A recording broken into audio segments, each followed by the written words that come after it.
Halloween est une fête principalement célébrée dans les pays anglo-saxons.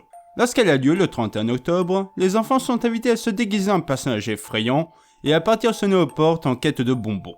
Ils doivent alors prononcer la phrase « Trick or treat » qui peut se traduire par « des bonbons ou un sort ». En outre, il s'agit du seul jour de l'année où un enfant peut accepter les bonbons d'un inconnu sans craindre le pire. Si un vieux monsieur te propose des bonbons, tu dis non. Et maintenant, le soir d'Halloween, si un vieux monsieur te propose des bonbons, tu dis oui. Pour ramasser le plus de bonbons possible, le secret est d'avoir un costume vraiment bien travaillé et effrayant. Tiens, toi, Benjamin, par exemple. Oui. Si tu portes un déguisement acheté 40 balles à la foire fouille, il y a des chances que tu repartes avec des dragibus. Si par contre tu portes un drap avec 2 trous pour les yeux, tu recevras des noix de cajou ou au mieux des réglisses. Ah bon? Mais pourtant ça fait peur les fantômes. Les fantômes oui, mais ton déguisement de l'année dernière, tu m'excuseras. Bah quoi? Bah il faisait pas peur. Ah si, y a des gens ils ont eu peur hein. Ah non, ça c'était de la pitié, Benjamin. Je te rappelle que t'avais juste écrit le mot avenir sur un post-it et que tu te l'étais collé sur le front. Bah ça fait peur hein. Maman elle arrête pas de dire qu'elle a peur pour l'avenir. Avec toi dans la patte, ouais, tu m'étonnes. Ça te fait pas peur toi? Bon. T'as peur de quoi? De rien, je crois. Moi, je suis d'Éric Zemmour, mais ça, c'est un peu comme tout le monde. Il fait pas peur. Bah, toujours plus que toi, quand même. Ah bon? C'est ce qu'on va voir. Quoi? Non, rien.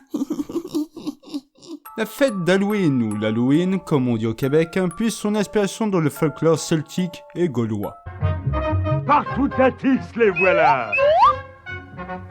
Elle est un héritage d'une fête appelée Samhain. Elle célébrait la fin d'une année et le début d'une nouvelle dans le calendrier celtique qui se basait sur le cycle solaire. C'est minuit. Et bonne année, bonne année. C'est la bonne année. Et avait lieu au début de l'automne. Le soir venu, le monde des défunts pouvait alors communiquer avec celui des vivants. Bouh, je suis le fantôme de Stéphane Plaza et je viens te hanter. Bouh. Ah mais qu'est-ce que tu fous? Je suis le fantôme de Stéphane Plaza. Il est même pas mort, Stéphane Plaza! T'as eu peur? Pars.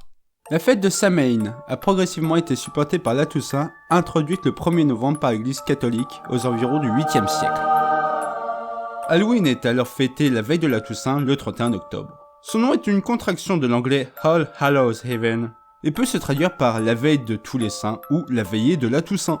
Je suis un vampire et je vais boire ton sang. Mais arrête, t'es ridicule, Benjamin. Plus un vampire, ça fait même pas bon. Ça fait quoi alors? Mais j'en sais rien, moi. Ça fait rien, un vampire. Bon, outre le fait de se déguiser comme Benjamin depuis tout à l'heure, ou de partir à la chasse aux bonbons, Halloween est aussi un bon prétexte pour regarder des films d'horreur ou encore pour se raconter des histoires qui font peur. Il était une fois, dans une forêt sombre et inquiétante, Éric Zemmour. Ah, je te l'avais dit que c'était flippant. Halloween, il est courant de décorer la devanture de sa maison, notamment avec des citrus sculptés et éclairés appelés Jack O' Laissez-moi d'ailleurs vous narrer l'histoire de Jack O'Lantern, aussi appelé Jack à la lanterne. Un soir, alors qu'il était dans une taverne... Pourquoi t'es en train de lire une page Wikipédia? Ah, chut! Je disais... Un soir, alors qu'il était dans une taverne, Jack bouscule le diable. Ce dernier, comme à son habitude, tente de convaincre Jack de lui laisser son âme en échange de faveurs diaboliques. Sur le point de succomber, Jack demande alors au diable de lui offrir un dernier verre avant qu'il n'accepte le pacte.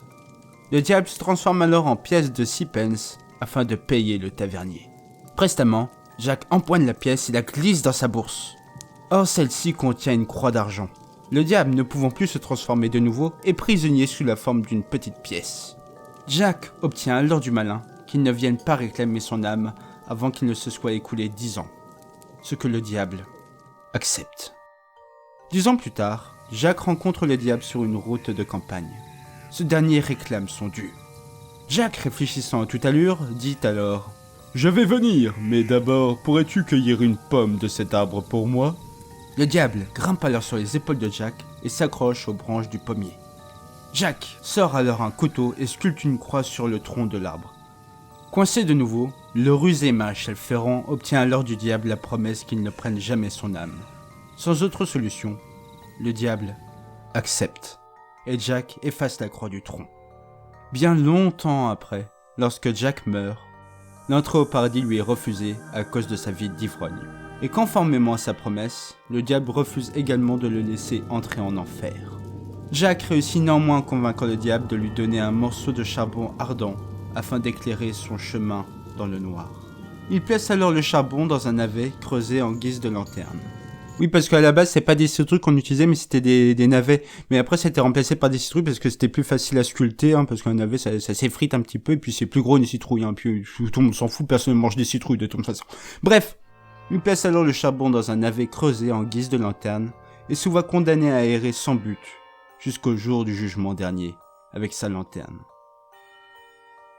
Il y gagne le surnom de Jack of the Lantern, ou Jack O'Lantern.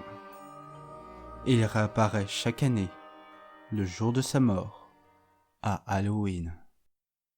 Dis, t'aurais pas vu mon spinner? Au secours! Mais, je suis même pas déguisé.